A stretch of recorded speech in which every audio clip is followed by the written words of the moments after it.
whether our children are hitting on all cylinders or not, just by the mere fact that they are our children, we still take care of them. Just because of the fact that they could have bad grades, they could not be doing their chores, but just because they are our children and they're the representations of us, we still get their hair cut, we still get their hair done, we still buy them nice shoes, we still buy them clothes, and that's the way God deals with us. Because we miss the mark so many times a day.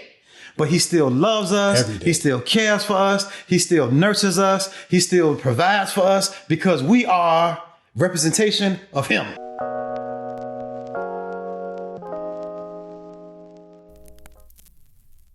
Let's get it. Welcome to the Dear Son Podcast. This is a safe space where men have vulnerable conversations about the fatherhood journey.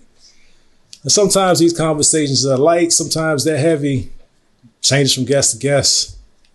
I never know until we start the show. Start the show we shall. I have, you guessed it, an amazing guest on the show tonight. Welcome all the way from the great state of Virginia, Jermaine Lewis. Jermaine, welcome to the Dear Son Podcast. How are you, my brother? Good. Glad to be here for sure. Let's get right into it, man. We don't want to keep the people waiting with a lot of chit chat. You wear a lot of hats. Yeah. A poet, You're an author, you're a barber, master barber, business owner, visionary, content creator, and curator. There we go. You are here tonight beyond all of those things because I admire you as a conversationalist. Oh, I appreciate you. Of those things, what is the most enjoyable for you? Of the things that you just listed, I think creator is the most fun. The most fun? Yeah. Because as a creator, I have the ability to create the atmospheres that I'm in. I can create the rooms that I sit in. I can create worlds that people meander through. I have a whole universe that I done created that people subscribe to and happen to love. And those people in that universe are just as real to me as you are sitting where you are. Like they are like real walking, talking, breathing human beings. So I never get writer's block because I know their personalities. All I have to do is put them in a situation, and then I let the character do what I believe the character does. Let's come back to that, right? You have a strong command of where you are today, but let's talk about how you got here. Were you always the creative type? When did you tap into that part of you? Let's talk about that. Let's talk about the origin. Well, I come from a long line of storytellers. Like my father, at the family functions, when everybody when everybody sat around to converse, he took center stage. And so from a very small child, I saw the art of controlling a room. Yeah. And so early on, he let me loose, and I would go and I would go and I would look at him, and I would go and I would look at him just to make sure I wasn't going too far. And then every now and then he'll say, oh, okay, all right, okay. But for the most part, he never shut me down. And so just the excitement and the adrenaline that would flow through me to see this whole room hanging on my every word. I've always felt like, I'm going to do this in some way, some shape, form, or fashion, and not to go too fast and not to go too far ahead of, what we're going to be talking about. That's the reason I became a barber, because going inside that barbershop and just seeing everybody moving around and talking. I used to be in that barbershop, and I say, man, everybody used to laugh and have such a great time listening to my stories. I say, like, how can I stay in this environment and be a productive human being? I can't. At an early age. I said, well, the only thing I could do, I can't just sweep the floor. I probably need to become a barber in order to stay in this environment and be successful as an adult. Let's tap into your relationship with your father a little bit more, because clearly he was a master of ceremony type of person. It sounds like he controlled the room with ease. What else did you get from your father? What was that relationship like growing up? You know, it's funny because my father, just like many of the guests that you've had before me, my father is the greatest man I've ever known. But the interesting thing about my father is that he has never, up until this point, and I'm gonna say this first, and then I'm gonna go back a little bit. My father has never, ever given me any advice. Really? Never. So not just overtly, but I mean, it's all been just by demonstration. But I mean, he's never intentionally taught me how to do anything. Like he's never sat me down and said, son, this is how this works. Son, this is how you do this. Son, this is how you say this. Son, this is how you behave here. He's never, ever done that. Like I'm talking about, even when he taught me how to drive, he never taught me anything. I just sat in the car and we drove. He never said, slide over. He's always just let me go. Always. Okay. All right. Cool. We gotta pull it just a little bit with a couple of questions. All right. Do you know anything about the relationship he had with his father? And do you think that played a part in why he is the way he is, or was the way he was to you? Yeah. So my grandfather and my father are like, they were super duper close. Like my dad, even to this day, still goes to my grandfather's house and all of it. Like my family dynamic on my parents, but both of my parents were the oldest of 9 siblings. So my mom had 9 siblings and my dad had 9, or I think they made 9. So they had 8 siblings each. And so my dad was the man on both sides of the family. So like if anybody money ever came up short, you know, my dad took care of it. If anybody needed anything, my dad took care of it. Now, I'm telling you that with this in mind. I did not grow up like rich or like with a silver spoon, although I never went without anything. But my dad didn't like just spend money. Like if my mom, me and my brothers always talk about this. If my mom spent the money that my dad made, I would have been the freshest guy around. But we wouldn't have had no money. Like, so my dad paid for my college, like out of his pocket. Like when I graduated, I ain't owed no money. You know, but my dad always bought my mom a new car, but it was always the new economy car. Like it was the Mitsubishi Mirage. It was brand new. It was the Hyundai Excel. It was brand new. But he ain't buying no Lexus. He ain't buying no Benz. So it was other kids in my neighborhood that I thought their parents made more than my dad. But when it was time for us to go on a senior trip, or when it was about time for us to get a class ring, they didn't have the resources to do so. They didn't have, you know, their ring was a little Ultrium jank. You know, my ring, I remember it was $500. And my dad was like, so my dad said, yo, you think money grow on trees, huh? But then he wrote the check.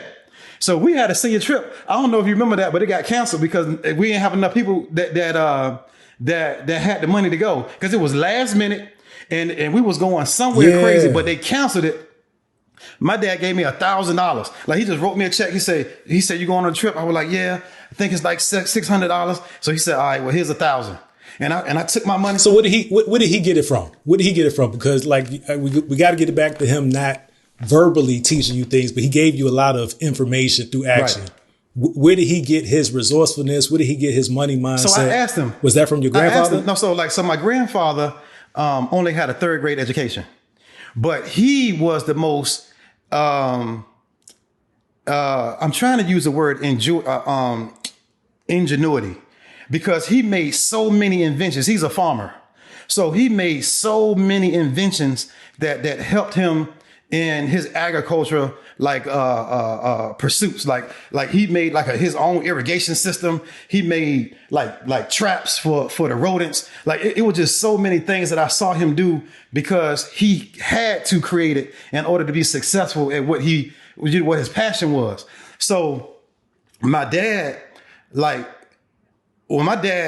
it was something crazy that happened to my dad. My dad actually went to Vietnam. So when my dad went to Vietnam, now this is interesting, and since we're talking about fatherhood, I think it's important for me to share this. So my dad went to Vietnam, and he was the radio man. So he saw so many people die that was trying to hit not him, but they was trying to hit the radio. So many people died that when my dad came home, to this day, there has only been one man that's ever visited my house. Like, there's only been one man that's ever visited my house my whole entire life. There's only one guy that I've ever seen come to my house to visit my dad. And I remember going to, I don't know if you remember Farm Fresh. It was Farm Fresh on Mercury. Yeah. So we used to always go there. And like, my dad was a very, very athletic and very, very outgoing person in high school. But Vietnam changed him. So when he came back, he would see people would see him and be like, "What's up, James?" And I see their energy. And then he would always return to them, "Hey man, how you doing?" So he had gotten to this place where everybody that he had gotten close to died on him. So while he was there for 3 years, everybody that came into the platoon, he wouldn't even associate with them, because he didn't want to feel the hurt of losing them. So, let me interject, because my dad was in Vietnam too. He was a medic, so he saw a lot of people die. He had to come home in the middle of his tour to bury his father, and he went back. He could have gotten discharged because he was the last boy in his family. His father died, but he chose to go back. And when I had a conversation about it with him, I asked him, did he ever mourn his father? And he said, no. And what you're saying now kind of clicks for me, because he saw so much death in parallel with his father dying.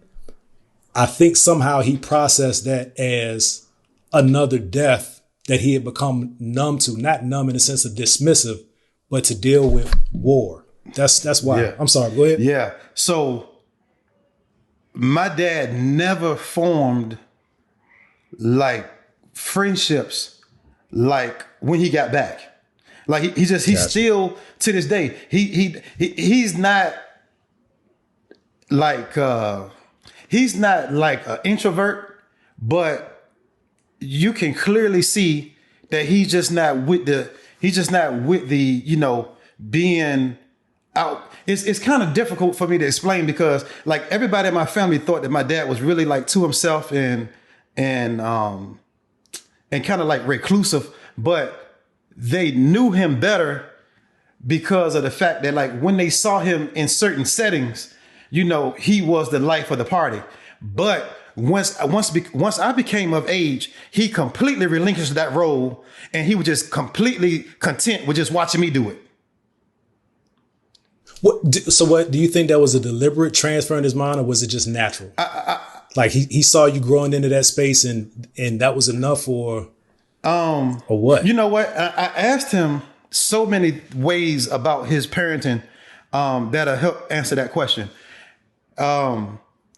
He said he's always done. So I used to go to friends' houses, and they had to ask to go in the refrigerator. They had to, they didn't cut the heat on until there was a certain time. They didn't cut the AC on till a certain time of the year. And I remember in my house having space heaters and the air conditioning on at the same time. I remember taking showers for hours. I remember going in the refrigerator countless, numerous times all through the night, making food, whatever, any time of the day. And I used to ask them, and I remember my mama washing clothes every single day. She washed 2 or 3 loads of clothes every single day. Like, it's so funny. And, Wow. and I'm saying this because I want you to understand the parenting because he led my house with the way that my mom raised us. It was all based on what he allowed and what he basically like manufactured. Like, he let my mom do her thing, but it was always under the guise of, this is how I want the household to be ran. So the structure. So the structure was y'all do what y'all want as long as it makes sense. I'm talking about, I had the basketball goal in my backyard with the concrete. So everybody from everywhere came to my yard to play basketball, and water. I'm talking about the water hose was pumping all night, all day. Everybody drinking water. It was crazy all day. Like, he never said anything about a water bill, electricity. He never said anything. And so I asked him, I said, hey, why did you not care about those things that I saw my friends' parents care about? He said, because it never made sense to me. He said, it never made sense to me to have children and to limit them from things that children do. Wow. So there was no real stay in the child's place in your house, or is that too much of an assumption? No. Now, he was a no nonsense kind of guy. It's very interesting, man, because I'm the same way. So in parenting, I believe that a child can be a child and still be in control. Like, for example, I let my children do whatever they want to do. Like, we in the mall, right? We in the mall, they can go anywhere they want to go, walk anywhere you want to go, right? Do what you want to do. But when I say come here, I need you to come here immediately. That's the difference. Right. I get that. That's the difference. Because I believe that in exploration, I believe in, navigation of your emotions and your feelings and of the world is what actually shapes you as a person. Yeah. But I believe that you need to be under control. So, like, just like I told you before, he never intentionally taught me anything, but he taught me everything. Because he didn't tell me that I couldn't say this and I couldn't say that. And if I went too far, he just say, all right, stop, and I'll stop. But so let me throw this in here, because I think this was the aha moment for me that started this podcast when I was reflecting on my relationship with my son. It sounds like in your case, the expectations were clear, whether they were verbal or not, and you honored the expectation. You were allowed to explore, you were allowed to touch things and see things, but you knew that there was a level of respect for him and the family, and the expectation was there. Is that fair? Look, absolutely. Because you understand, I was a class clown of our school. Of Hampton High. So the story goes. Yeah. So that's what the yearbook says. Landslide victory. So I'm the class clown of Hampton High. I was a class clown of Lindsay Middle School. I was a class clown of Bassett Elementary, but I never got rolled up. I get that, and I'm seeing some similarities because I was the one that cut up with everybody else in English, but I never had to take the exam because I cut up after I understood the work. So life is about roaming and being free, but knowing that there's a boundary there. Yeah. So I played and I joked and I made everybody laugh until I saw the attitude and the temperament of the teacher change.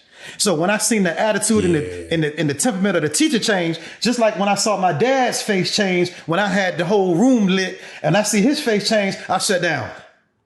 So when I had the classroom lit and I see the teacher change, I shut down. It's over. I know when it's over. That makes perfect sense, and it's like reflecting on who you were when I met you in the time that in high school when we were together. That makes a lot of sense, because I never saw you as disruptive. You were joking, right. It never went too far. It was never in bad taste. So that makes a whole lot of sense. How much of that do you credit to your success as a business owner, as the author, as all of those things that we have yet to get to? How much of that played into successes in those various spaces in your life? So years ago, I prayed and I asked God to tell me what my gift was.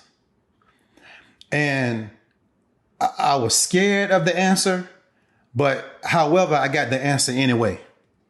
And so my gift actually is the understanding of people. So with pause Okay. if you would. Why were you scared? Because those are the things that catch me in conversations, like not the result, but the anticipation. Right. Like why were you scared at that period? See, whenever you go to the Creator, like whenever you have complete reverence and understanding of autonomous power, it's a lot of things that we think we want to know, but in all actuality, if we ever really found out, it would change our lives. So I was scared of the possibility that whatever he told me would be too much for me to handle, because I'm a thinker, and sometimes I tend to overthink. So I was just scared of like what is it that he's going to say, and is he going to say that my gift is something that I'm not using that would make me uncomfortable to use going forward? Typically. Because maybe he's going to tell me that like your gift is how you survive with nothing. So get rid of everything that you have and go out here and be an example to those that also don't have.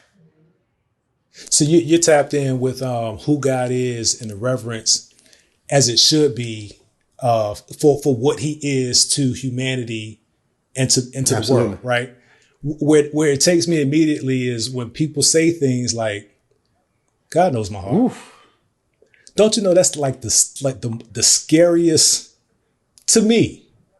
That's like one of the scariest realizations that you can have. Yeah. God knows my heart. That's not a get out of jail free card. That should be a very humbling thing to come out of your mouth that causes you to pause in real time and think about exactly where you're at. Let me tell you this. Like, I always explain the relationship with Christ as a father figure, because I think everybody can handle that comparison. I think everybody can handle the fact that God deals with us the way that we deal with our children. So whether our children are hitting on all cylinders or not, just by the mere fact that they are our children, we still take care of them. Just because of the fact that they could have bad grades, they could not be doing their chores, but just because they are our children and they're the representations of us, we still get their hair cut, we still get their hair done, we still buy them nice shoes, we still buy them clothes, and that's the way God deals with us. Because we miss the mark so many times a day. But he still loves us. He still cares for us. He still nurtures us. He still provides for us because we are representation of him. He's invested in us beyond belief. So with that being said, I've always prayed, not as vigorously as I should, but I've always prayed to be able to trust my heavenly Father the way I trust my earthly father. Yeah. Because when my earthly father says something, I know it's done. When my earthly father, just his presence alone, and I've always aspired to be just like him. Like, I never worried about anything because he always came through. And so in a very, very crazy, in a twisted way, it's weird for me not to 100% believe. Oh, okay, now I know that God, watch this. I know that God can do all things and that he has all power. My doubt is, and this is what the devil does to us, is when I believe that yes, God can do all things, but I am not worthy of him doing it for me. Yeah. And back to the other point, what does it mean? What does the answer mean for you? What do you have to change to accept that answer and to do the thing, to follow the instruction that he gave you? That was my challenge. And this is not crazy because this is the intervention that I needed, right? So I realized probably, something happened at 40, 42 now. I'm sure you're close, if not the same age. At 40, it really struck me that my faith was like credit based. Like it was as if my parents had co-signed for the level of faith that I had, because I was counting on them to get to God, just in case I wasn't, as you said, hitting on all cylinders. And it became a real heavy thing that caused a transformation in me when I realized that now I am that for my children. Not that that is the answer, but that is probably how they view me. Like I am the marketing committee for God in my house. Like what am I showing them about relationships and trusting them and leaning on him and having a relationship? And that's something that I did not have early. I was in church often. Parents were, notable, position holders at the church, elders and treasurers and choir leaders and all that. And I did my part to look good for the family. I got out in the world and realized that all I had was traditions, not so much relationship. Took me down the road, got a family that came full circle. So it's really, I'm really glad we're having this conversation, because it's confirmation for some other things that I've been processing in life. But it's something when that burden hits you. But now that I've accepted it, I'm cool on a lot of stuff as it happens. Oh, I got to have surgery. Wasn't expecting that. All right. Cool. Oh, this thing broke down. I have really adopted that to a level that sometimes kind of scares me. And again, it's not dismissive, but it's just the maturing in the relationship with God that you have to have. I think you got to have it as a man trying to survive in this world, black man trying to survive in this world, add, a wife and kids. And it just infinitely increases the level of faith and trust that you got to have in God and work on that relationship. I don't know how this turned into a Bible study or a testimony period. No, because it's who we are. Going to, that father figure, just like what you said, I'm cool with it. My father, I've never seen him unravel. Like it doesn't matter what happened. I've never seen him lose control. And I think that just like what you were talking about before about, it just takes me to when, they did studies, and I'm not real clear on the percentages, but you'll get the point. Like if a sibling goes to church, they can probably get about 20% of the household to go to church. If a mom goes to church, she can probably get about 60% of the church, of the household to go to church. But if a dad goes to church, you better believe 100% of the people is going to church. So my dad had us in the church early. And I think that even if he didn't 100% have a grasp on spirituality or spiritual things, I think that he believed in the principle enough to never show us any fear or uneasiness or any doubt that the Creator had it under control.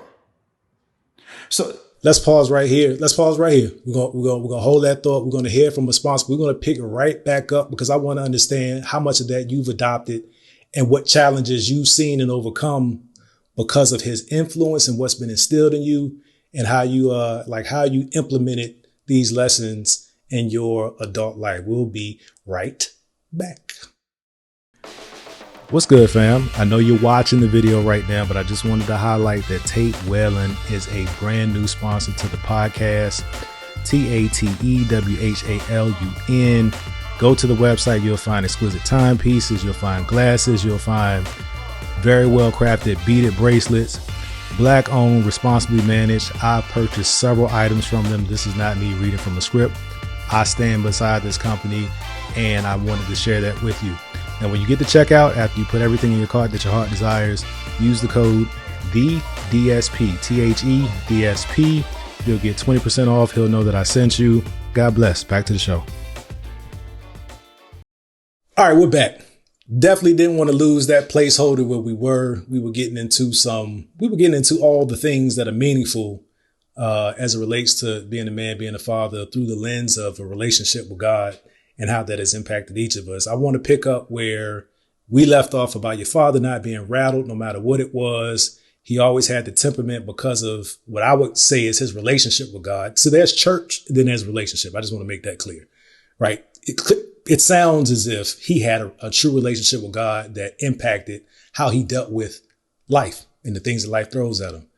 I'm interested in, as you matured into late teens, early adulthood, how much of those principles informed how you live your life and maybe some of the challenges that you really had to rely on what was put in you when you came to those challenges in life. Okay. So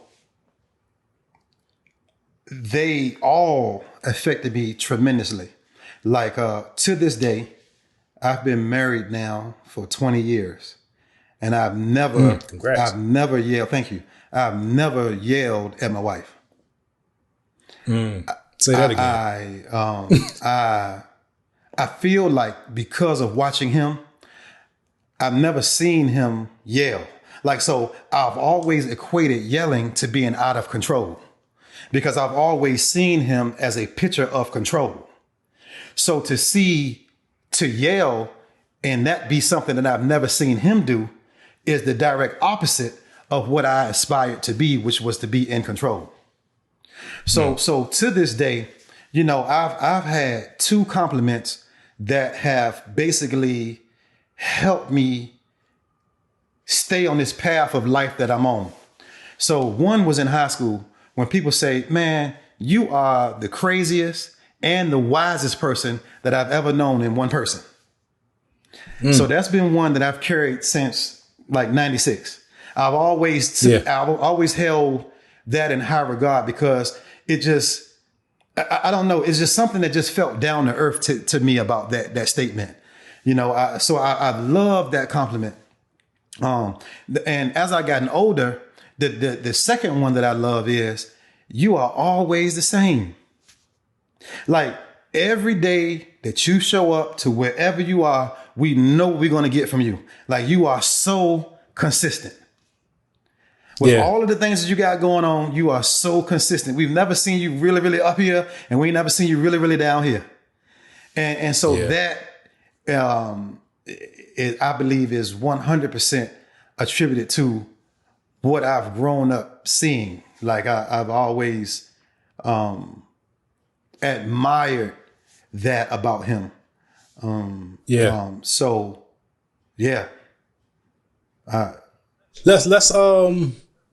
Let's move into adulthood, right? You're a father of 4, correct? Let's talk about when you became a father. Was there anything that you immediately pulled from what you had seen as an example that you think was part of what helped you get through those early stages of transitioning into fatherhood? Yeah. So the one thing that I was conscious of and something that I always teach others is I've always felt that my dad never tried to live through me. I've always felt that, however, he did always expect me to do the things that I showed him that I could do. Gotcha. So with my children, from an early age, like, and I tell people this, like, you got to set the foundation. Like to this day, my kids really, really are sensitive to my voice, and it's intentional because I was always sensitive to his. Now, because nothing burns me up more than when I see guys in the barbershop tell their kids to sit down and that kid don't even look at them, and they just keep on doing what they're doing. I tell them because, this is another thing that people know about me. Like I'm a very, very straight shooter. So I would say to my man, I say, yo, that don't bother you? Like, what you talking about? I say, don't bother you that your son don't respond to your voice? That doesn't do anything to you? That when he hears your voice, that he doesn't respond. Like he doesn't look at you. He doesn't react. Yeah. He doesn't obey you. I said, that doesn't bother you. I said, well, we'll talk about that later. But like, so it was very important to me that my kids always responded to my voice. So I've never tried to be that person that did a whole lot of talking. So like once I say, hey, y'all sit down, if they didn't sit down, the next thing that happened was a blow. Because I need you to know that this voice means something. And I tell so many parents, a lot of parents that parent alone, they get so tired of the day in and day out discipline of raising a kid. And so a lot of times they let a lot of stuff slide. And I say, but you got to realize that kids understand that my mom or my dad says something to me 7 times before they do something. So they ignore you 5 times. Yeah. They ignore you 6 times. And maybe on that 7th time, when your voice changes a little bit, they start to do something. I said, but that's embarrassing to me. And so I've always practiced with my kids. Like, so we will go around the house and I say, hey, this is the follow me game. Y'all follow me. So I walk, jump on the couch. They'll jump on the couch. I jump off. They'll jump off. I go up the stairs. They'll come with me. We'll go in the bathtub, step on the toilet, come on back around, because I need y'all to understand what follow me means. So now when we out in public, now when I say follow me, y'all know it's like a game to you or something, but it's doing what I'm asking you to do. And so because a lot of parents get their kids out in public and ask them to do things that they never worked with them on. And so now you embarrassed because this kid is not listening to what you're saying, but you ain't never told them to sit down when their adrenaline was pumping. So it's new for the kid. It's new for the kid. So the kid looking at you like, what you talking about? I'm hyped up. So back to what I was saying before, my dad always expected me to do what he knew I was able to do. So like when I tell my kid to say hello and they say hello, now since I know you know how to do that, every single time I ask you to say hello, you need to say hello because it's no longer your decision. I know you know how to do it and I know you hear me. So you need to do what I say do and no exceptions, no exemptions. So because I see parents do this all the time, say hello to Mr. Jermaine. And the little kid curl up into the leg and they be like, oh, he just sleepy right now. No. Your child just disobeyed you. That's what they did. And you're making an excuse for expectations. Because I always went to the extreme when it came to parenting. Like, so for me, if I say, hey, come here, and you don't come here, and I say, okay, all right, let it go. So now it's child abuse to where I decide that if you don't come here when you standing in the middle of the street and a car coming, and then all of a sudden I go and get you because I'm scared, I whoop you, but I let all those other come heres go, that's confusing to the child. So because now the child looking at you like, hey, you told me to come here the other day and I ain't coming, you ain't whoop me. But now when I was standing over here, you said, come here and you ain't whoop me. Now you want to whoop me? Oh, so what's going on? So I just believe that it's about consistency. My father was very consistent with me. So I do the same exact thing with my children. Like I just try to be very consistent with them. And I need them to know that whatever I ask you to do, I need you to do it. I need you to do it right now. Because that's a reward for you because I let you rock. I let you do whatever you like to do. I let you do all these things. So like, you know how people talk about, I ain't get no kids because, I don't be asking my kids to do all this stuff because kids supposed to be kids and that. No. I'm going to ask my kid to come all the way downstairs to give me the remote control because that's what you're here for. That's what you're here for. Big fat, not even the craziest thing, what I picked up through that whole explanation is that you put your kids in a position to where they can't trust you because you're not consistent. Right. The things that worked at home or didn't work at home, you get out in public and now the parent is expecting something different, but you don't have those expectations set. You haven't set the precedent. There's no ongoing example for them to tap into to say, hey, if I do this, this would be the result every time. Right. Or at least not every time, because you got to be like that. That's a dope approach to parents, especially the follow me game, because I was with you and then I went into student mode when you started talking about the follow me game, because one thing that I take pride in is everywhere that my family has been, literally around the world, different parts of the globe, when we're out as a family, it never fails that we get complimented like, your kids are so well behaved. My kids are so well behaved because I have looks that put the fear of God in them at home, and we set expectations, but I never made it fun. And my kids are old enough now where I can accept their feedback. I asked them for their feedback, which was different from my generation. That wasn't really feedback that we provided. But that's where I've been missing. Like I've overcorrected with, like my dad was serious.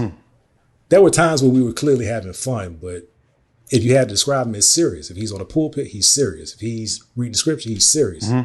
If he's coming home from work, he's serious. And I just kind of adopted that and took it to the extreme, which yielded the benefit, again, of my kids being well behaved in public.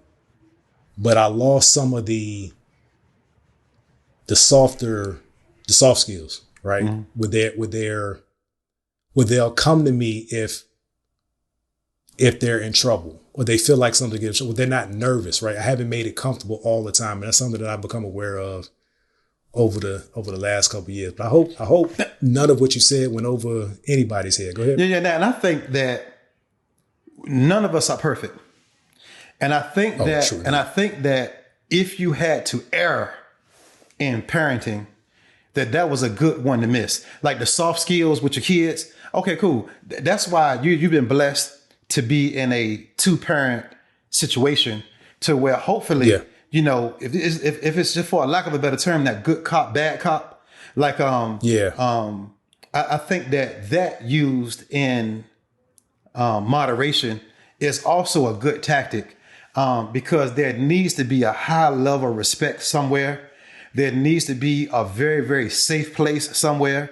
And a lot of times it's very hard, like that shampoo that lies to us, that tell us that it's going to wash and condition our hair at the same time. Like, how are you going to do that?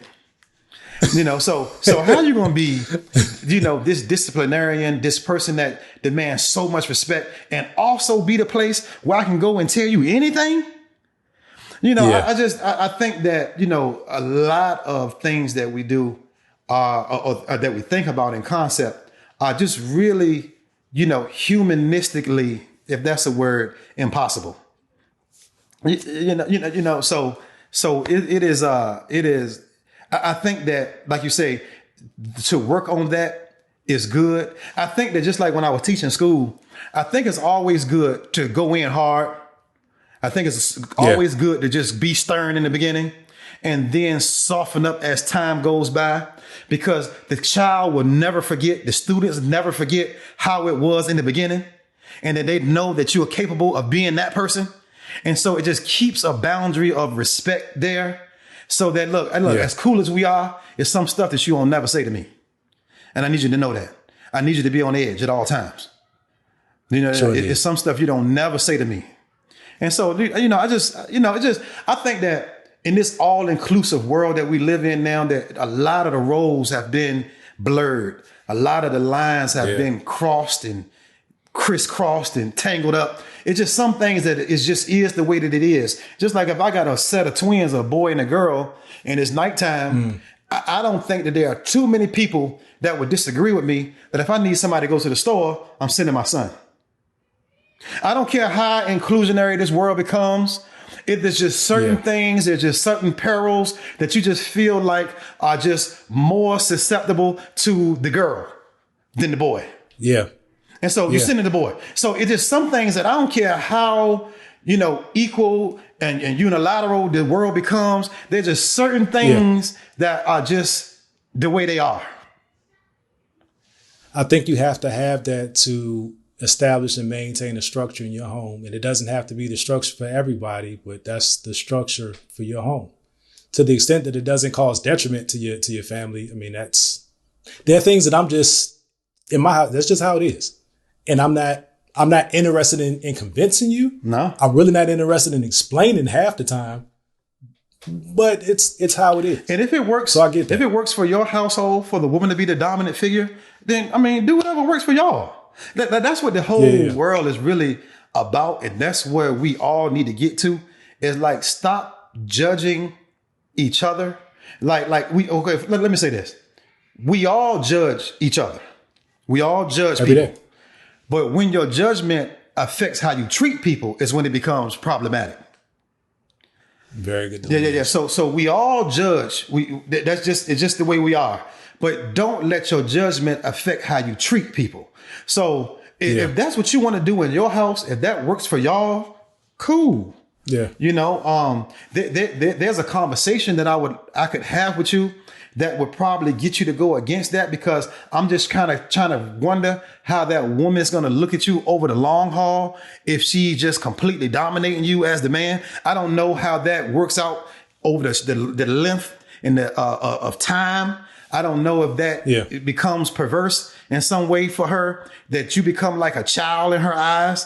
I don't know per se, but I would like to ask you the question to figure out if that makes sense to you or not, and if that's going to actually work for y'all household dynamic over the long haul. But whatever you say it's cool, because that's your answer.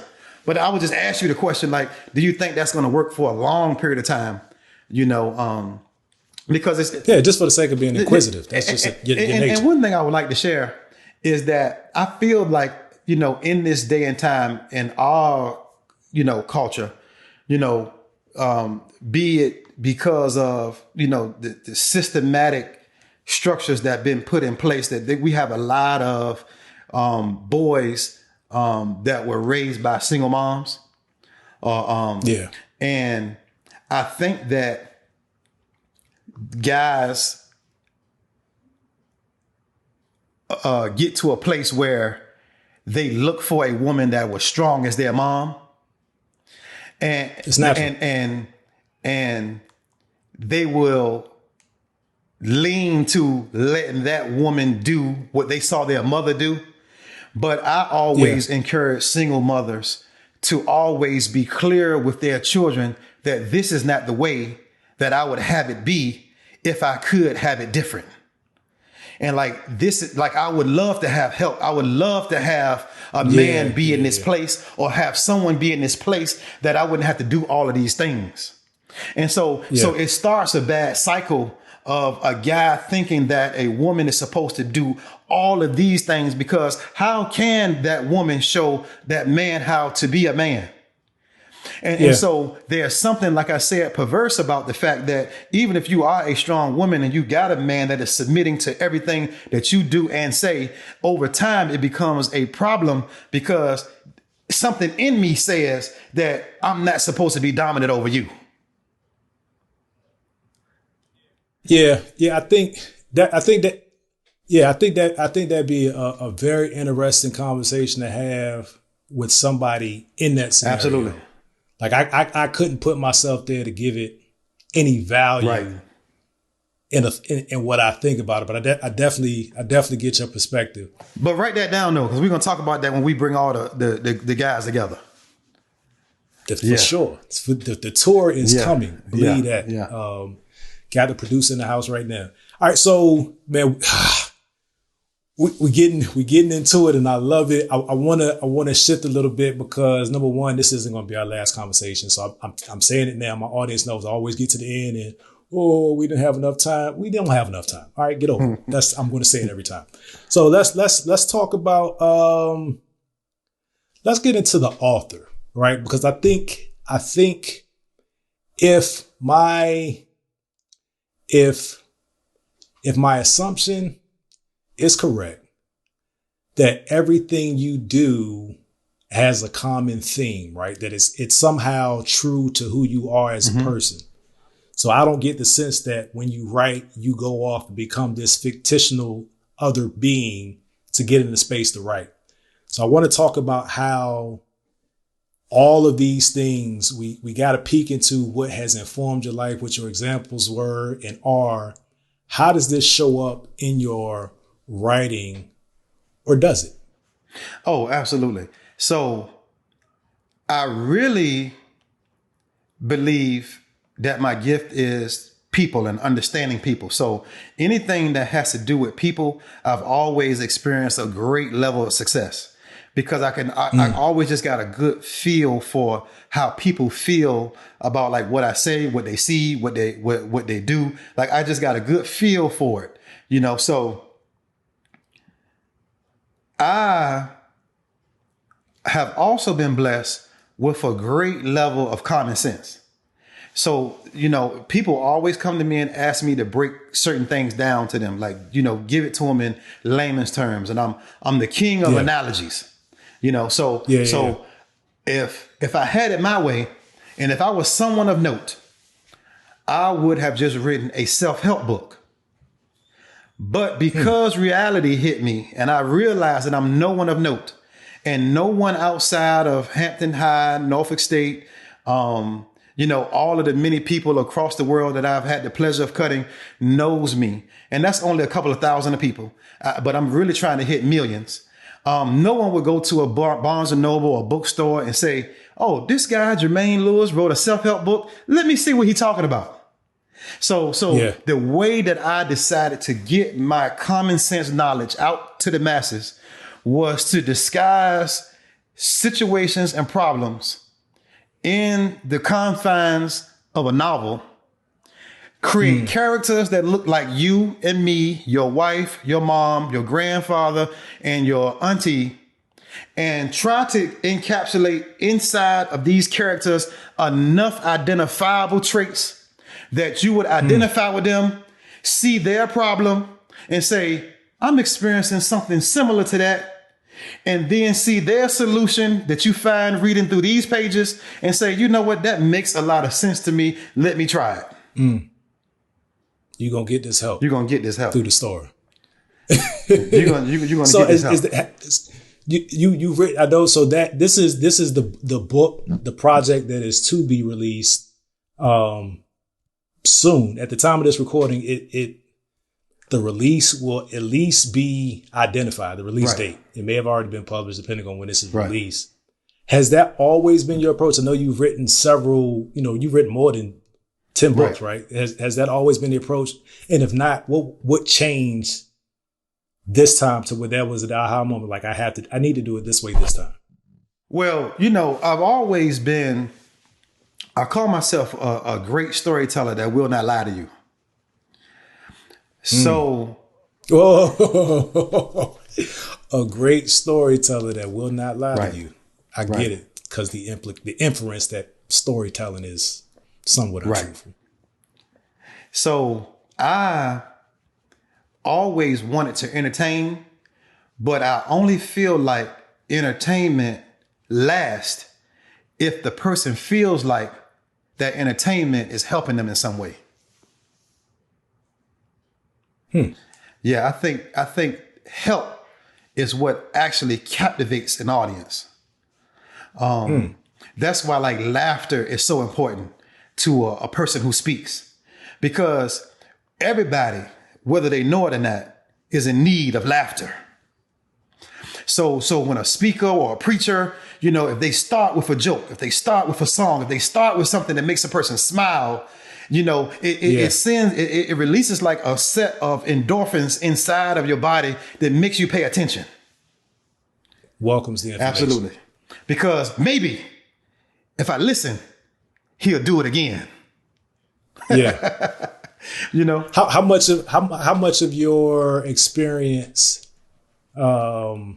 is, your experiences are woven into the storylines of this book to be released? Every one of them is not mine, but because it is so funny, because I really know that these books are going to do very, very well because I write to a live audience. And I did a soft release one time and I got 109 5-star reviews.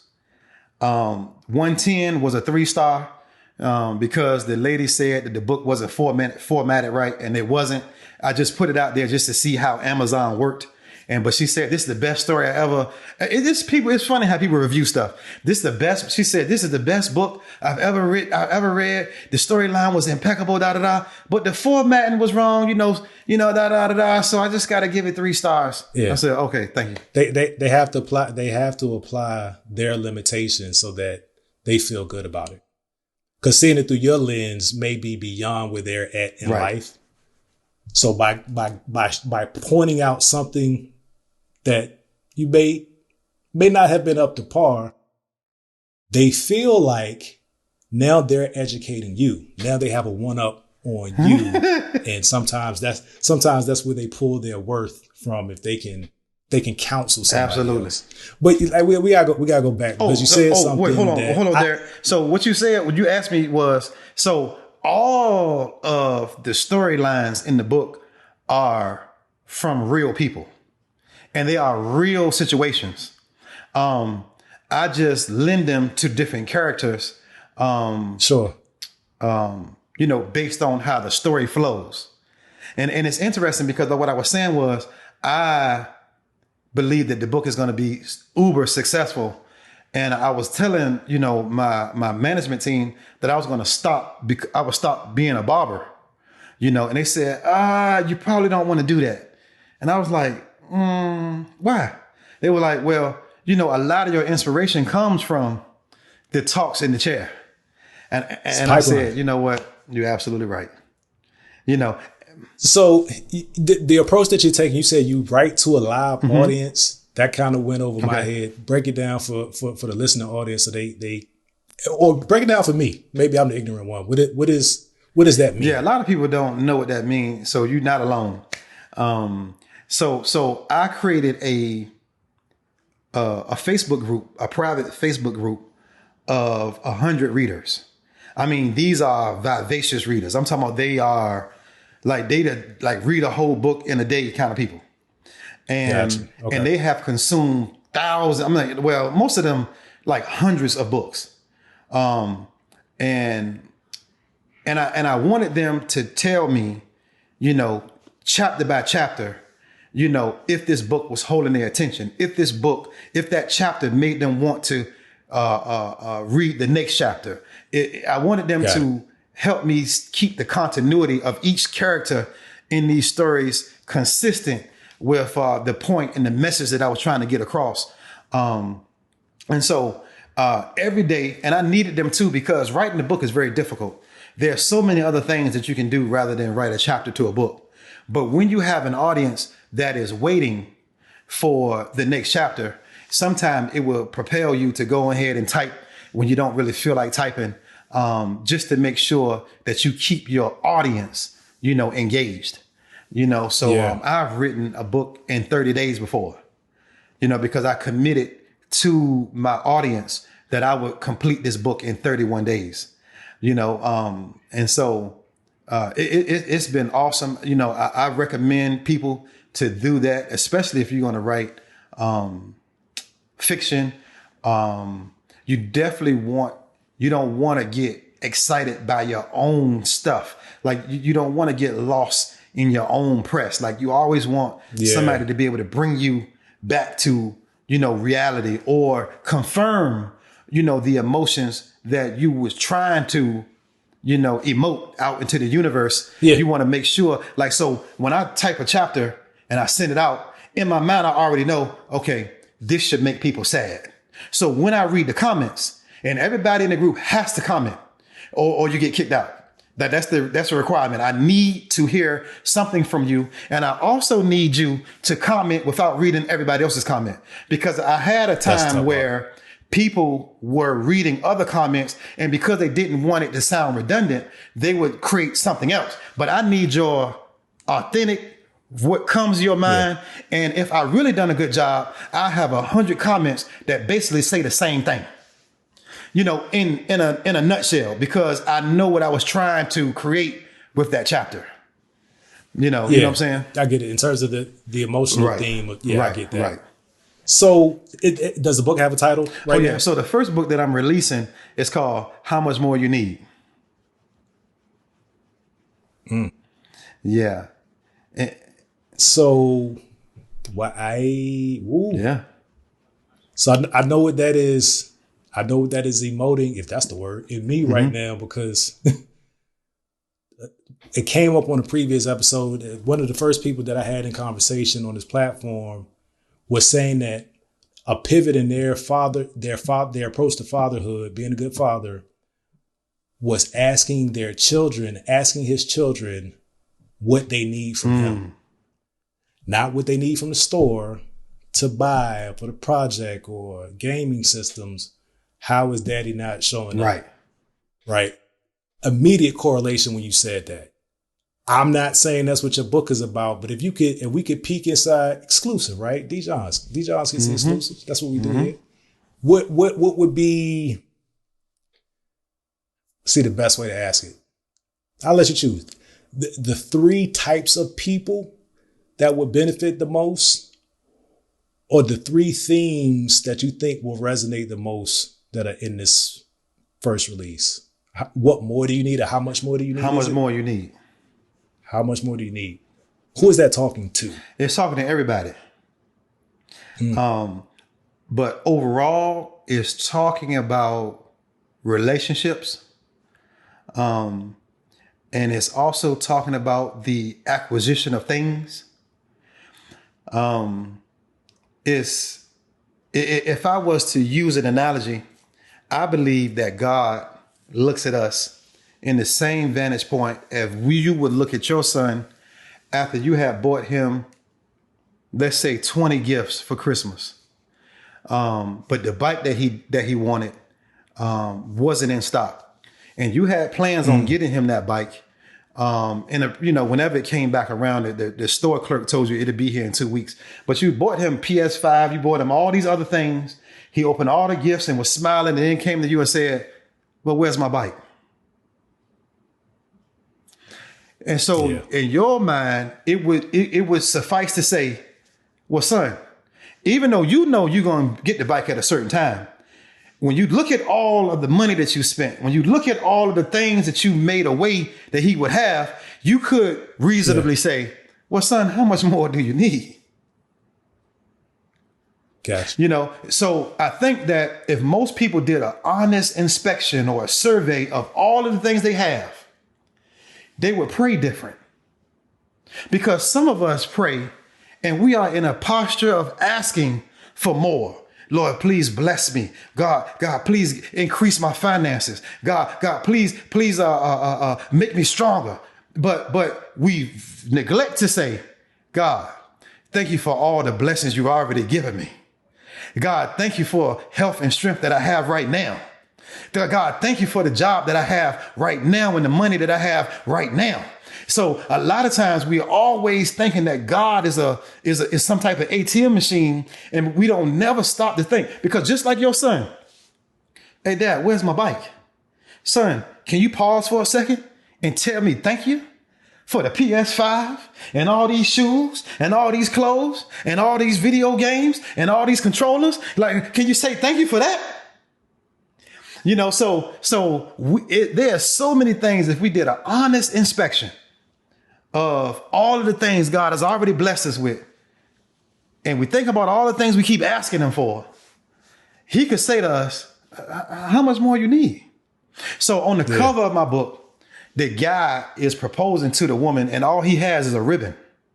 So one of the prevalent questions in the book is, what if I had the biggest diamond ring to propose to you with, but I had no commitment to go with it? But what if I just had this string, no diamond ring, but I had 100% commitment? Which one would you take? I would love to hear the honest response on that. Yeah. I genuinely would love to have an honest response on that. And now I've done that. I've done the survey, and the older the woman, the more seasoned the woman, the more life experiences the woman has had, they always go for the string. Yeah. Yeah. Because it's something about life. It's something about life that makes you understand that all of the things that you see on social media, all of these relationships that you see, and all of these relationship goals and all of these things, most of them are just for social media. As you get older and you start to talk to more people, and you open up your ears, you do less talking and start doing more listening, you'll realize that a lot of these pictures that's being posted, a lot of these hugs and a lot of these kisses are just for the gram. They are just for a photo op, because most of these people don't live in the same room with each other, haven't had a conversation with real words in forever. Yeah. But here you are complaining to your significant other and how beautiful your relationship is about, we need to take more pictures together.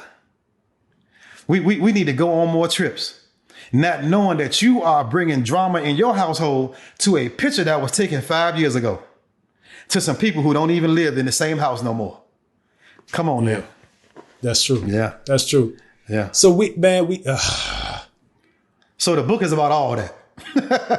the book is about all Yeah. that. So I mean, as we wind down, let's talk about your family and how they feel about you and your writings. Not just your writings, but your philosophy, because that's what I don't think it's overstepping to say that all of those things that we let off in the introduction, or that I let off in the introduction, are different, are related to your philosophies in life, about love and relationships, about God, as we talked through this conversation. Do these philosophies work in your house? How do your children feel? I guess the kind of orient the listening audience and the viewing audience to what age are your children? What's the house dynamic now? And if they're of the age where their opinion is accepted, how do they feel about Pops and his grand philosophies that people cling to? Yeah. So I have a 20-year-old, I have a 16-year-old, and I have two 13-year-olds. It's interesting that you asked me this because I get this question a lot.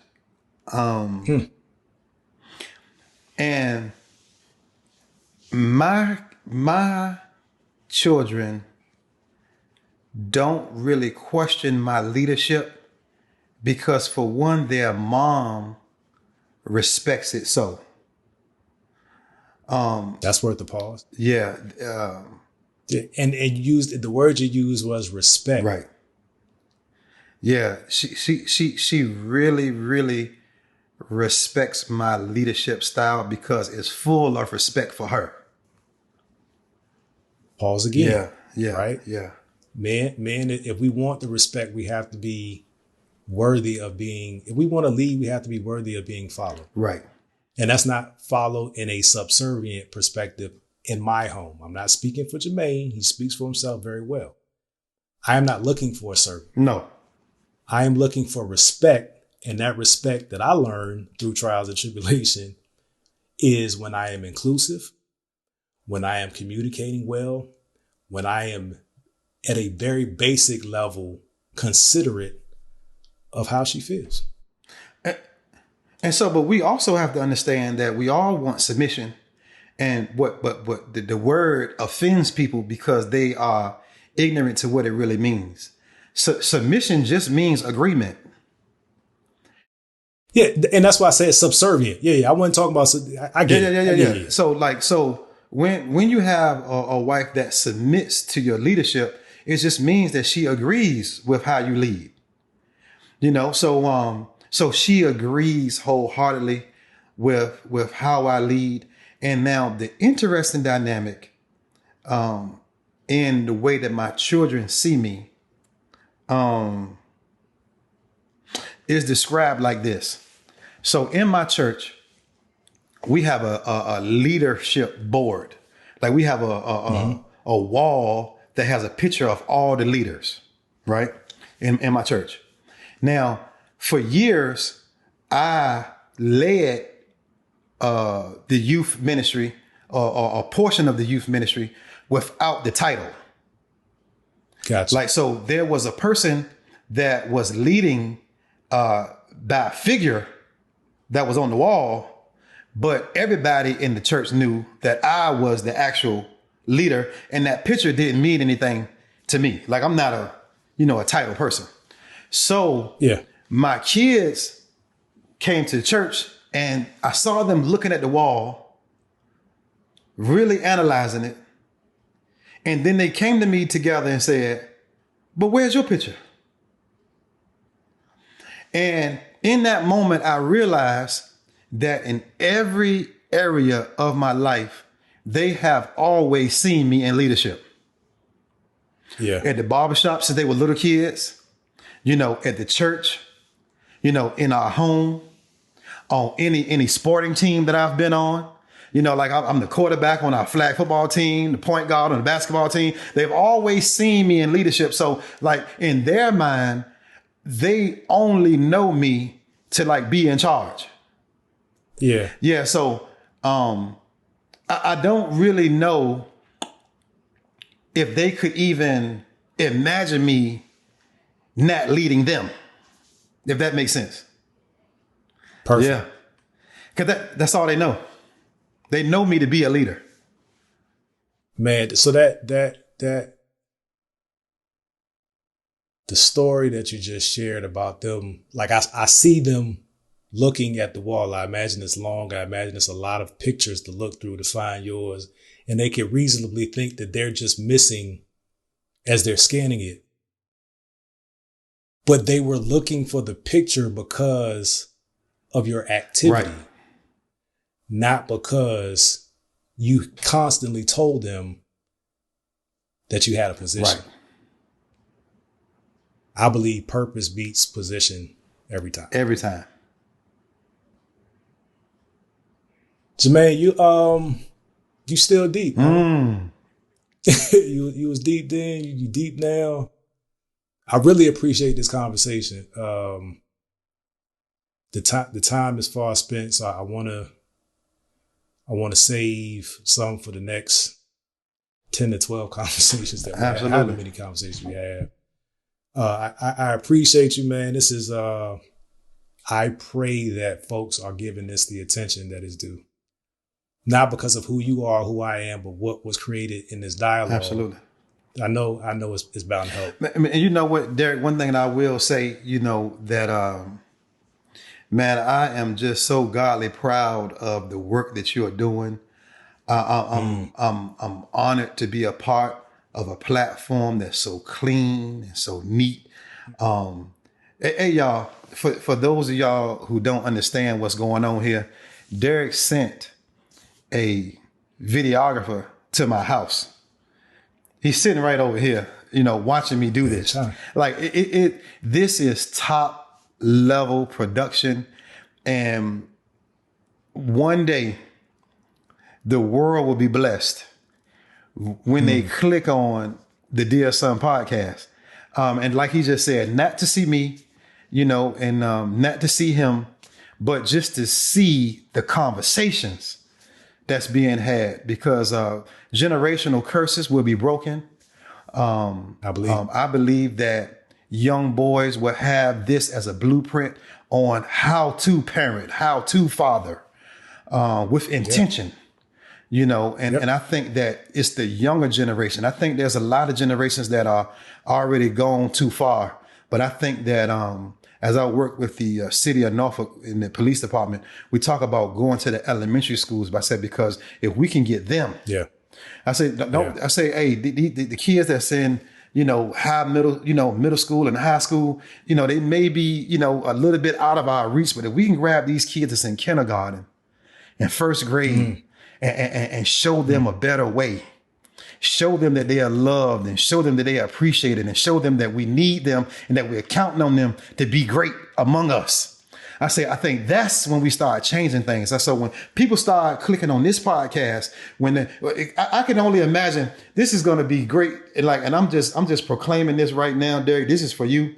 I receive it. When before a man meets his child for the first time, his wife is pregnant, in the labor, or about to go into labor, that he puts on a suit and he combs his hair, goes to the barbershop and get a haircut and say, because I want my first time that I see you, I want to be on point. And on their way from the barbershop and on their way from getting that suit and getting it pressed and tailored and put on, they got this podcast plan. They say, you know what, there's some tips and some understandings that I need to get from Derek Johns. So I can be all that I need to be to raise my child, my son, my daughter, you know, to be the best that they could be in this world. And we will thank you, sir, you know, for the work that you're putting in. Man, it is conversations like this to give me the fuel that help me grow and stretch me. So I appreciate this is a shared platform. I'm just curating. Right. there's no conversations. I can only do so much with a monologue. Right. I get tired of hearing me, but when I hear these other perspectives, like I said, it helps me to think things through differently. Right. Because I'm still figuring it out. Oh, absolutely.